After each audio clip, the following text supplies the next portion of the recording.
Good evening.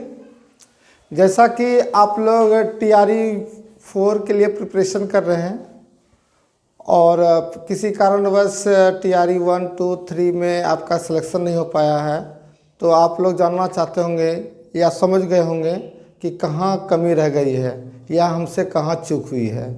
तो जहाँ तक हमें समझ में आ रही है तो बहुत सारे बच्चों का मैथ और रीजनिंग ये 2 पोर्शन वीक रहता है और यहाँ से बहुत ज़्यादा मार्क्स आता है और मार्क्स उठा भी सकते हैं। ठीक है, तो बहुत जो है इसमें से आप में से मैथ को अच्छी तरीके से नहीं समझ पा रहे हैं या मैथ में पहले से थोड़ा सा जो है डर लगता है, तो ऐसे लोगों के लिए हम बेसिक मैथ शुरू कर रहे हैं। और आप यकीन मानिए कि अगर आप हमें रोज़ फॉलो करते हैं, हमारे साथ जुड़े रहते हैं, तो TRE 4 तक आते आता है आपका मैथ और रीजनिंग का प्रिपरेशन पूरी तरह से हो जाएगा। ठीक है, डरना नहीं है, साथ में जुड़ना है, प्रयास करना है। मैथ में होता है कि आप ज़्यादा से ज़्यादा मैथ बनाइए, ज़्यादा से ज़्यादा मैथ बनाइए। आप अगर मैथ को छोड़ देंगे तो वो आपको छोड़ देगा, इसीलिए डरना नहीं है, साथ में जुड़े रहिए। और हाँ, हमारा जो चैनल है, ठीक है, मनोज ठाकुर मंदार क्लासेस, ज़्यादा नहीं सोचना है, मनोज ठाकुर मंदार क्लासेस टाइप करेंगे, हमारा जो है प्लेलिस्ट मिल जाएगा वहाँ से, और आप जो है सभी टॉपिक को देख सकते हैं और बहुत अच्छे तरीके से हम आपको समझाने का प्रयास करेंगे। अच्छा लगे तो सब्सक्राइब जरूर कीजिएगा। ठीक है, तो आज जो है हम एक बहुत ही इम्पोर्टेंट टॉपिक है लाभ हानि प्रतिशत, जिसमें जो है BPSC जो अध्यापक टीचर्स के लिए होता है उसमें सबसे ज़्यादा प्रश्न पूछे जाते हैं। तो बहुत ही सरल तरीके से हम आज आपको बताने का प्रयास कर रहे हैं, आप लोग सिर्फ ध्यान से देखते रहिए। ठीक है, और हाँ, एक ही जो है लाभ हानि और प्रतिशत को जोड़ के इस तरह बताएंगे कि आप कोई प्रश्न को आप आसानी से हल कर सके। तो चलिए शुरू करते हैं। ठीक है,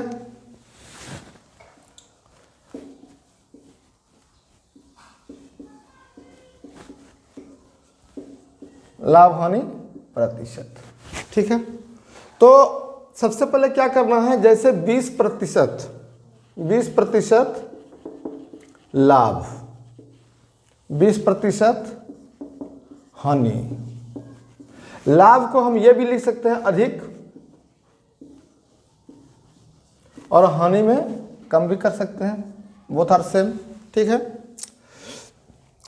तो लाभ में क्या करना, जैसे 20%, 25%, 30%, 10%, 5% कुछ भी लाभ रहे तो तुरंत क्या करना है, 100, और 20% लाभ है तो 120 लिख देंगे शुरुआत में, बाद में ये करने की आपको आवश्यकता नहीं पड़ेगी। ठीक है, आप उसे जो है ऐसे कर लेंगे। जैसे 20% हानि है तो क्या लिख सकते हैं, 180, या कम रहे तो 180।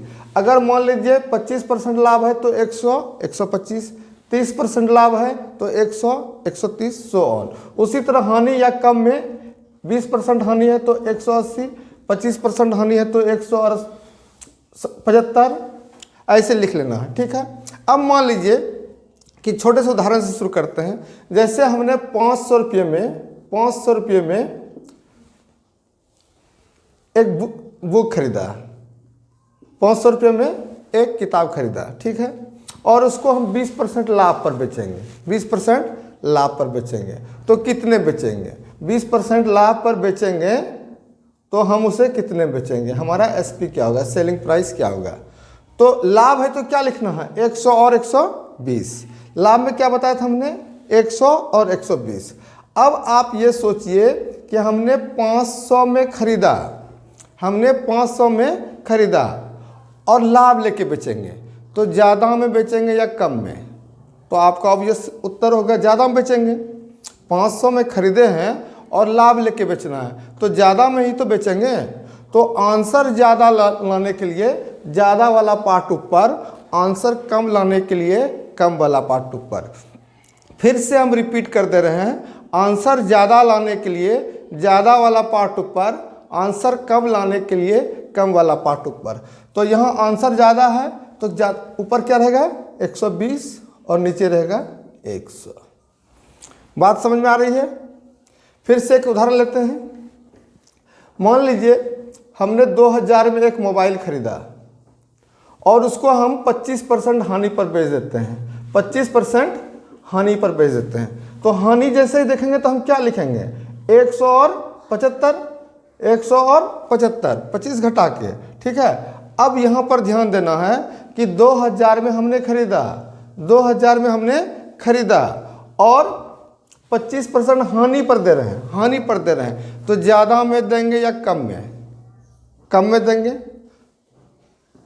2000 में हमने खरीदा और हानि पर बेच रहे हैं, यानी कम में बेच रहे हैं, तो आंसर कम आएगा, आंसर कम आएगा।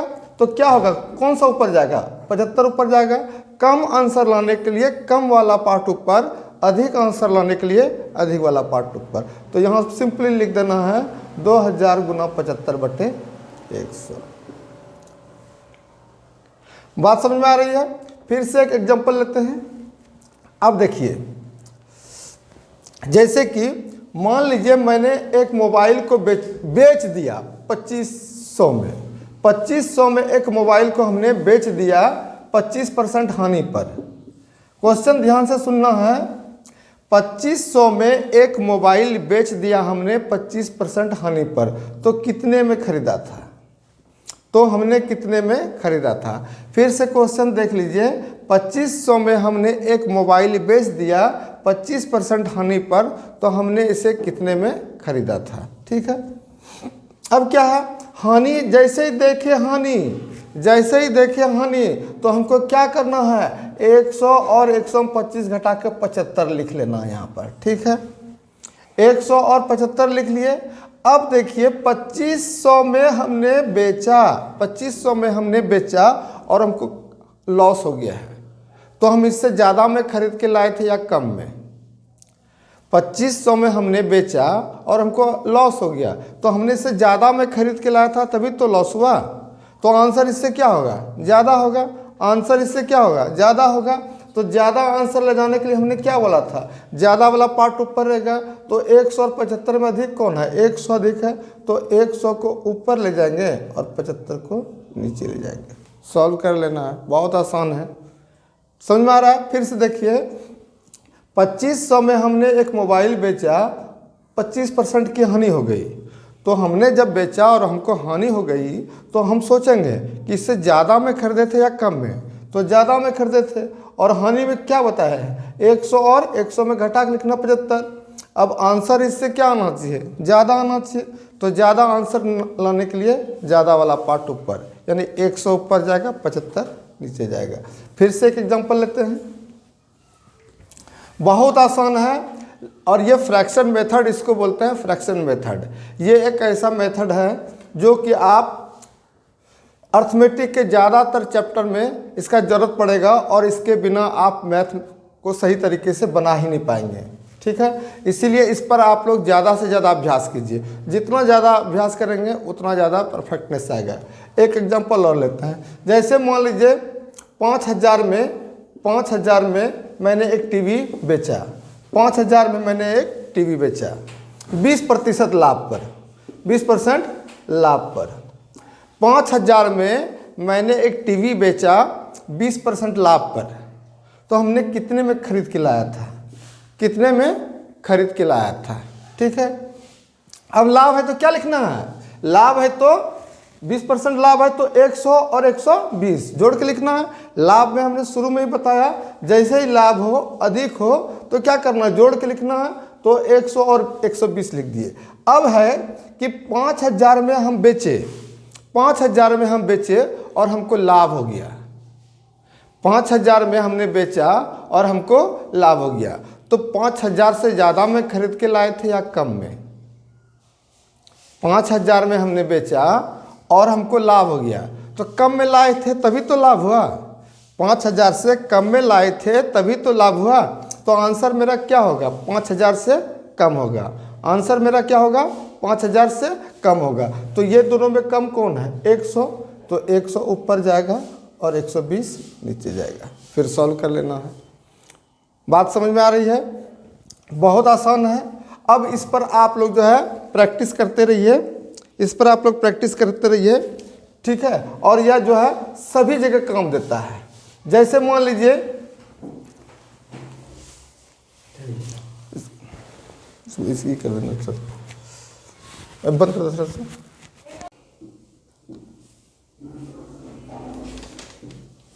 अब नेक्स्ट है कि जैसे कि अगला फॉर्मेट आते हैं, एक लड़के ने 25 रुपये में एक कलम खरीदा, 25 रुपये में एक कलम खरीदा और उसने 30 रुपये में बेच दिया, तो कितने प्रतिशत का लाभ हुआ?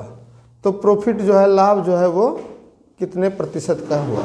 ठीक है, तो ध्यान देना है कि जब भी हम बिजनेस करते हैं या कोई चीज़ खरीदते हैं और बेचते हैं तो हमेशा जो वो लाभ देखते हैं हम हमेशा किस पर देखते हैं? क्रय मूल्य पर। हम जितना भी रुपया लगाएंगे उसी के पर तो देखेंगे कि हमको लाभ हुआ या हानि हुआ। तो याद रखना है, जब भी हम लॉस देखेंगे या प्रॉफिट देखेंगे तो वो हमेशा किस पर देखना है? सीपी पर। तो 25 रुपये में खरीदा और 30 रुपये में बेचा तो 5 रुपये का लाभ हुआ, 5 रुपये का लाभ हुआ। तो लाभ प्रतिशत निकालना हो तो लाभ गुना 100 बटे क्रय मूल्य। हमेशा सीपी नीचे रहेगा, हानि पर भी सीपी नीचे रहेगा और लाभ में भी सीपी नीचे रहेगा। याद रखना है, लाभ प्रतिशत निकालना है तो लाभ गुना 100 बटे सीपी 25, ठीक है, तो कितना हो गया? 20%, तो हो गया 20% का लाभ हुआ। उसी तरह सपोज कीजिए कि 25 रुपये में हमने खरीदा और 20 रुपये में बेचा, 20 रुपये में बेचा, तो कितने प्रतिशत की हानि हुई? तो 25 में हमने खरीदा और 20 में हमने बेचा तो 5 रुपये की हानि हुई। कितना हानि हुआ? 5 रुपये का। तो हानि प्रतिशत भी निकालना हो तो हानि गुना 100 बटे सीपी क्रय मूल्य। यहीं पर कन्फ्यूजन होता है, जब भी हमको हानि प्रतिशत या लाभ प्रतिशत निकालना हो तो दोनों ही कंडीशन में क्रय मूल्य को नीचे रखते हैं। दोनों ही कंडीशन में नीचे क्या जाएगा? क्रय मूल्य जाएगा। ठीक है, ये याद रख लेना है। ठीक है, अगला फॉर्मेट, हर चैप्टर में कुछ फॉर्मेट होता है, उस फॉर्मेट पर हमको अभ्यास करते रहना है, ऑटोमेटिक जो है वो चैप्टर खत्म हो जाता है। जैसे कि एक प्रश्न आता है, मान लीजिए कि एक व्यक्ति ने 8 रुपये में 10 के भाव से नींबू खरीदा। क्वेश्चन याद रखिएगा, 8 रुपये में 10 के भाव से नींबू खरीदा और 10 रुपये में 12 नींबू करके बेच दिया। 10 रुपये में 12 के भाव से नींबू बेच दिया, तो कितने प्रतिशत का लाभ या हानि हुआ? बहुत ही इंपॉर्टेंट सवाल है ये। फिर से हम सवाल को दोहरा देते हैं। एक व्यक्ति ने 8 रुपये में 10 के भाव से नींबू खरीदा और 10 रुपये में 12 के भाव से नींबू को बेच दिया, तो कितना प्रतिशत का लाभ या हानि हुआ? इस टाइप का जब भी क्वेश्चन देखना है तो सामान क्या है? यहाँ है सामान, इधर रुपया है, इधर सामान। रुपया को एक साइड अरेंज कर लेना है, सामान को एक साइड अरेंज कर लेना है। उसके बाद क्या करता है, सामान का जो है जो भी प्रोडक्ट रहे उसका एलसीएम ले लेते हैं, जो भी प्रोडक्ट रहे उसका एलसीएम ले लेते हैं। तो 10 और 12 का एलसीएम क्या हो जाएगा? 60। 10 और 12 का एलसीएम हो जाएगा 60। अब 10 से 60 में भाग देना है, 10 से 60 में भाग देना है, तो 10 छके 60, 6 और इससे इसको गुना कर देना है, इससे भाग देना है, इससे गुना करना है, इससे भाग देना है, इससे गुना करना है। तो 10 छके 60 और 6 अठे 48, यहाँ 48 लिख देना है। फिर उसी तरह इससे इसमें भाग देना है, 12 पंचे 60, 12 पंचे 60 और 10 पचे 50, 12 पंचे 60, 10 पचे 50, 50 यहाँ लिख देना है। अब इसका कहानी खत्म। अब क्वेश्चन आ गया कि 48 रुपया में खरीदे और 50 रुपया में बेचे।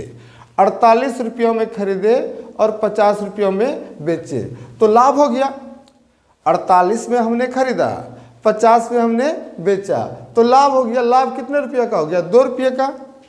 और अभी क्या बताया था कि लाभ गुना 100 बटे क्रय मूल्य। क्रय मूल्य मेरा क्या है? यहाँ पर है, सीपी क्या है? हमेशा सीपी जाएगा नीचे, तो सीपी क्या है? 48, तो 48 कर देना है। आंसर आ गया। फिर से एक उदाहरण लेते हैं, अगर किसी को समझ में नहीं आया तो एक उदाहरण लेके फिर से देखते हैं। ये बहुत इंपॉर्टेंट है ये सवाल, और ये सवाल आपको समझ में आना चाहिए। जैसे कि मान लीजिए कि 10 रुपये में 11 के भाव से संतरे खरीदा, 10 रुपये में 11 के भाव से संतरे खरीदा सीपी, और 11 रुपये में 10 संतरे के भाव से बेच दिया, तो कितना परसेंट का लाभ हुआ? तो कितना परसेंट का लाभ या हानि, कितने परसेंट का लाभ या हानि हुआ? तो सबसे पहले हमने क्या बताया था कि सामान का लघुत्तम ले लेंगे, सामान का लघुत्तम ले लेंगे, एलसीएम लेंगे। तो 11 और 10 का एलसीएम क्या हो गया? 110। 11 और 10 का एलसीएम हो गया 110। अब क्या सेकंड स्टेप क्या बोला था? इससे इसमें भाग देना है, इससे गुना करना है, इससे इसमें भाग देना है, इससे गुना करना है। तो 11 से भाग दिए 10 और 10 को 10 से गुना किए 100। ठीक है। फिर सेकंड क्या है? इससे भाग देना है, इसमें इससे गुना करना है। तो 10 से भाग दिए तो 11 और 11 21 80, 121। अब मेरा क्या हो गया कि 100 में खरीदे और 121 में बेचे, तो सीधा सीधी 21% का लाभ हुआ। इसमें तो निकालने का जरूरत नहीं है, क्योंकि 100 में ही हो रहा है, तो प्रतिशत निकालने की आवश्यकता नहीं है। तो 21% का लाभ हो गया। तो ये फॉर्मेट भी आप लोग समझ गए होंगे। ठीक है, नेक्स्ट आगे बढ़ते हैं। अगला फॉर्मेट है, एक दुकानदार वाला आता है डिसऑनेस्ट वाला, उसको भी देख लेते हैं।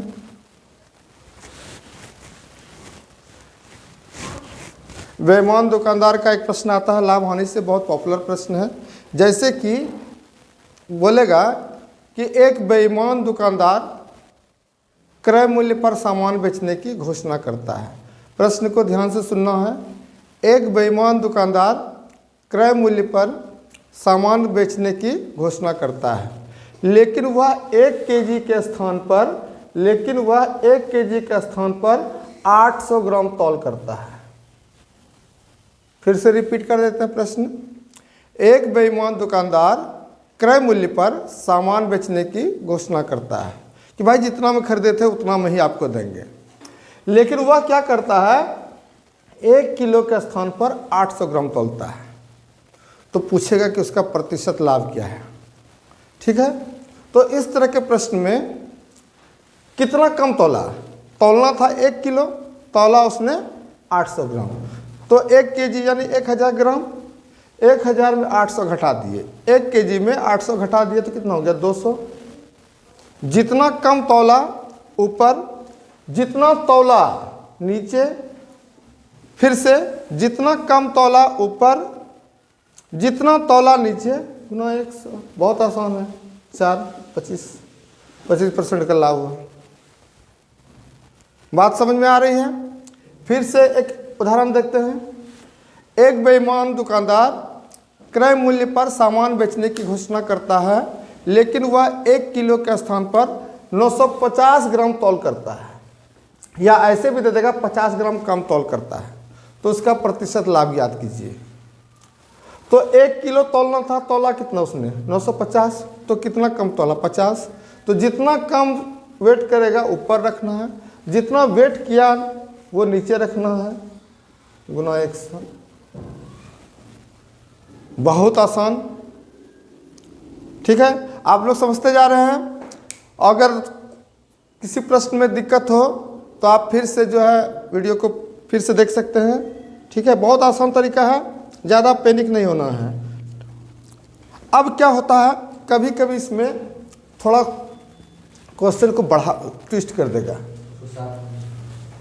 अब क्वेश्चन को थोड़ा वो जो है ना, इसी का थोड़ा क्वेश्चन जो है ज़्यादा भारी बनाना होगा उसको। तब वो क्या कर सकता है? जैसे बोलेगा एक दुकानदार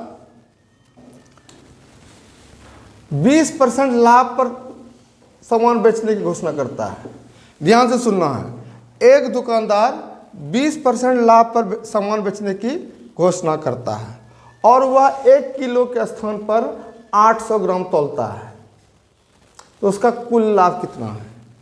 फिर से क्वेश्चन रिपीट कर देते हैं। एक दुकानदार 20% लाभ पर सामान बेचने की घोषणा करता है और वह 1 किलो के स्थान पर 800 ग्राम तौल करता है, तो उसका कुल लाभ क्या है। अब देखिए, एक तो यहाँ से वो लाभ बोल रहा है कि हम 20% लाभ लेंगे, ऊपर से 1 किलो के स्थान पर 800 ग्राम तौल कर रहा है, यहाँ से भी लाभ ले रहा है, तो टोटल लाभ क्या है।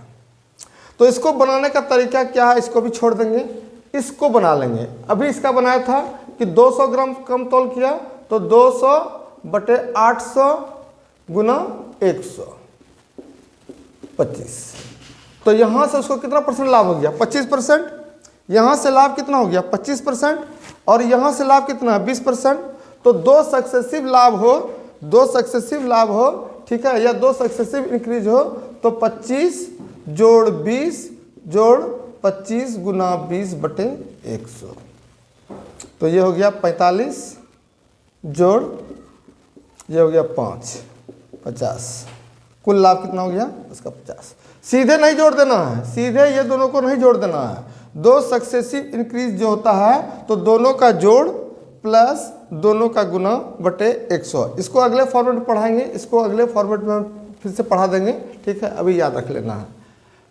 आज के लिए इतना ही, फिर कल नेक्स्ट वीडियो में इससे आगे का फॉर्मेट आपको बताएंगे। आप लोग हमारे साथ बने रहिए। Thank you.